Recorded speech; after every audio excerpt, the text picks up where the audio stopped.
Můj milý deníčku, dnes tady slavíme jedno smutné výročí. Dnes je to na den přesně 20 let, co tady u nás skejsla Sněhurka a princ si pro ní nejede a nejede. Rejpale, s kým si to tady zase povídáš?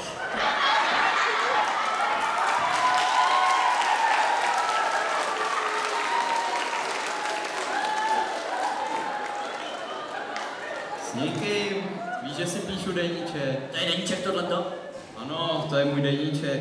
Dobře. Mimochodem, Sněhurko, jak pak se dneska máš? A už jsi se ptala kouzelného zrcadla? Co rejpeš? Rejpale, víš, že 20 let ten krám starý vůbec nemluví. Počkej. No jo, no dneska je to dobrý, a? Pověz, zrcadlo kouzelné, je někdo na světě krásnější? Kromě mě? Co jsi se ptala? To říkám 20krát denně, si nemůžeš zapamatovat. Je někdo na světě krásnější, kromě mě? Každej. Vidíš, teďka promluvilo. Ty si řekl každej. Ty si nepřestaneš dělat legraci. Jo, ty si myslíš, když si svých 6 bratříčků přežil, že budeš drzej. Jo, když ještě žili, to byla konkurence, viď? To jste se mohli všichni přetrhnout. Sněhurko, nechceš mojí polívčičku? Sněhurko, nechceš do mojí postýlky? Ale počkej, až přijede princ, dá mi pusu. Já otevřu oči, jo? A kde to jsem? Jak bych procitla z hlubokého spánku. Můj milý, ty jsi přijel. Jenomže on nejede a nejede. Vyvolá, dobří lidé, je tu někdo? Že je to zas ten bulhajnej? On si těchhle krásek snaží, nikdy v životě nenechá. Běž radši krmit srnky, blbečku! Hej! A ty jsi kdo? Já jsem pryč. Ježišmarja, kde mám zrcadlo? Klid, stařeno, o tebe nejde. Hledám mladou krásnou dívku, která je ve tváři bílá. O její kráse mi zpívali a cvrlikali lesní ptáčku. No, ty toho kolikrát nakecaj. Moment, ty seš princ? Já jsem princ. A neměl jsi takhle náhodou přijet trošku dřív? Dřív, no tak počkej.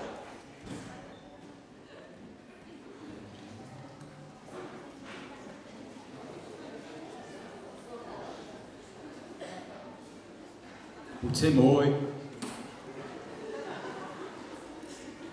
Neschopný, jo. Dřív, no tak počkat. Máme Sněhurka, to je teď mám. No, ne, mám to psáno na dnešek. No. Nešek by seděl, nešek. A nesešli se takhle náhodou v letopočtu. Fražírku! Milá ubohá stařeno, rok sem, rok tam. Navíc, my na ty roky v pohádkách nehledíme. Pohádka se totiž nestá. Ono se asi v pohádkách chodí na plastiku, a? Dovol, já hledám dívku, která je ve tváři bílá. No seš tady dobře, já jsem bílá celá. Jenomže já tebe nehledám. Hledám dívku, která před 20 lety na zahrádce. No plela záhon, no? Ty parchanti malí jsou v něm hrozně zaneřáděný. Jak to víš? Jsem blbá, ne? Ano, máš pravdu. Mimochodem, jel jsem tamhle přes zahrádku. 6 krtinců jsem napočítal. Máte tam krtka? To patří mým 6 bratříčkům, to nejsou žádný krtince. Aha, a to byly domečky? Ne, to byly hrobečky. Hrobečky? Velice se omlouvám, můj malý příteli, ale jak jsem tam tak jel, tak jsem jak trochu dusal, aby to nebyl bordel. A to je teď jedno. A to je jedno. Jak jedno? On rozkopé hrobečky mých 6 bratříčků a ono je to jedno, teda Sněhule. Ano, to mi připomnělo, proč jsem tady. Údajná dívka prý pozřela otrávené jablko a pouze můj polibek ji může zase vzkřísit. Příteli, dělal jsem to už mnohokrát, ale mrtvoli jsem ještě nelíbal, tak nejmá nic, se těším.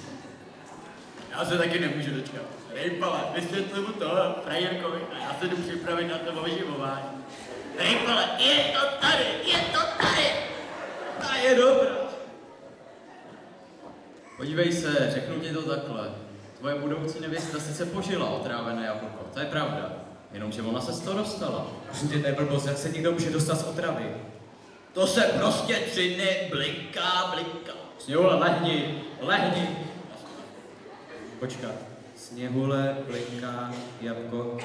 Ty rejpale, tady přestává všechna legrace. Tak pro mě teprve začíná. Chceš mi říct, že za 20 let se proměnila v tohle? Tak si ji polip a třeba se ti změní mladou krasavici. Třeba, co když ne? Nekecat! Malý bal! Tady! Ale rejpale, kamarád, co kdyby si mě říct políbil? Ty ztrazil bys jí takových 10 let a já už se pak vykám. Jsem odborník.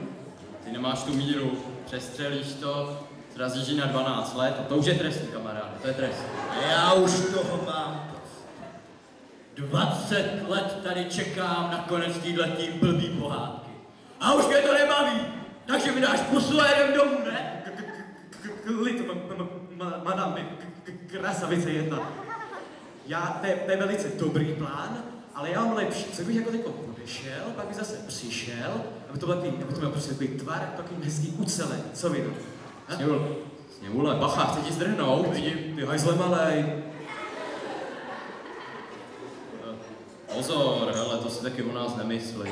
Pořád ještě pár těch kouzel umíme. S tebe uděláme jelena, myslivec si pak v lese klidně picne. Sněhurko, nadej mu parohy. Po svatbě. No, po svatbě. Tak já jdu, jo? Žádnej švindl. Ne, Jasný. no jasně! Já jdu. Já si jako zase lehnu, jo? Jako. To je pohybu po ránu. Hej jola, dobří lidé, je tu někdo? Není to mě moc brzy na shledanou. Pojď dál. Už tady na tebe čekáme. Hledám dívku, která je ve tváři bílá. No, tamhle leží. Stále ji nevidím. Někde za tou babicí. Neříkej mi babice. Promiň, vlastně, já omládneš, tak já jdu ještě jednou, jo? Hej hola, dobří lidé, je tu někdo? Polip si. Cože? Já ti dám ty Ty nemůžu vytáhnout. Ty jsi mě nenechal domluvit. Polip si jí, tamhle leží. Aha, já jdu ještě jednou, se naběhám. Hej hola, dobří lidé, je tu spletí. Tamhle leží, ale pozor, je otrávená, měl bys ji zachránit. To je nějaká Já ji zachráním. Synku? Co zas bude tohle?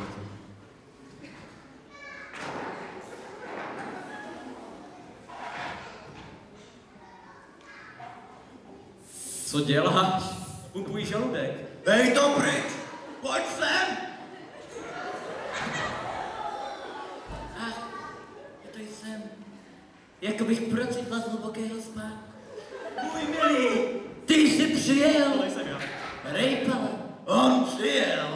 Tak to máme. Trpaslíku, bude se mi potom je stejskat. Pojď, jdem. Počkej, miláčku, jdeme ho sebou. Co bychom s ním asi dělali, jo? No, adoptujeme ho a dáme ho na studia a on nám to pak všechno vrátí, víte, když jde malej.